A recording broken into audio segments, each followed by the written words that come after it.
And Vince from Atlanta says, how do I store my cigar? Now, here's what I'm going to say about this one. Vince, if you're actually, it depends. If you're literally just starting out and you're just buying onesie twosies when you go hang with the guys, so you can actually go ahead and get like a little carry pouch, just for like a cigar caddy. like a cigar caddy. Cigar caddy, a little three stick leather case. Exactly. Yeah. That's just to protect your cigar in your pocket or your jacket pocket, throughout the day. That does not actually humidify. That does not maintain your cigar, in the proper temperature. I would suggest if you're going to go ahead and do this on a regular basis, invest in online, Amazon or whoever it is, a little 10-pack, 50-pack, even a 250 can be about $1.75. And how to condition it, we can get to that in another segment. Am I on point with that? Or you want to piggyback off something? So like anything, are we talking about long-term storage or short-term storage? So I'm thinking he's talking about how do I store it? I would say long-term. Long-term? Yeah. So yeah, you're a decent humidor. Make sure it has a good seal on it, a nice heavy top, a heavy lid. Right.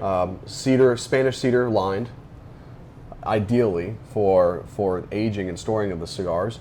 But there are of course dozens of other kind of do-it-yourself solutions that you can find on YouTube or online. I mean, there are people that take old ammo containers and kind of line them with cedar if they have that kind of more of that military vibe to them, or some people even take just good Tupperware or Yeti coolers, for instance. And no, you know what I did? I went on a trip, and the Invitica watches. Mm-hmm. They come with a case with the gasket seal. Yes. Now, I knew I was going to be out for, what?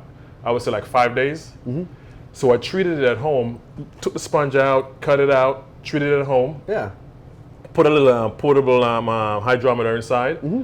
And that worked perfectly, but I knew it was only going to be for a short time. Right. But it looks good, and I could toss it around. It's protected, no problem. Well, and that was a temporary fix, just to travel. Well, and for the guy, and again with Vince here, if you're only at a point where you're going to maybe never have more than 20 cigars on hand, or maybe let's say less than 20, a travel humidor solution is definitely better for you. It's a better option. So right. One of the things I ran into the first time I bought a humidor secondhand off Craigslist, and it was about 150 count. And I was so excited to get to the point where I finally built up a collection of 50 cigars in that humidor. And then I decided to start smoking those cigars. And next thing I knew, I just had a really large decorative box that didn't do its job properly at all. Didn't keep humidity, didn't keep the cigars fresh. So you really only want to get a humidor large enough to maintain, let's say, half of that volume. So if it's a 20 count, if you know you can keep at least 10 cigars at a time, get a 20 count. If you think you're going to have 3 boxes of cigars at a time, roughly 60 cigars, get a 100 count. But if you're only doing 2 or 3 cigars a week and you still want to smoke maybe a cigar a week and keep maybe 5 or 6 on hand, a little 5 count humidor from Cigar, a little travel humidor, right? They're basically Pelican cases for your cigars. I mean, they work exactly. They work beautifully. They do serve as a long-term storage solution, but they also give you the protection to travel with as well. So. Okay, so that's how you store your cigar. Nice.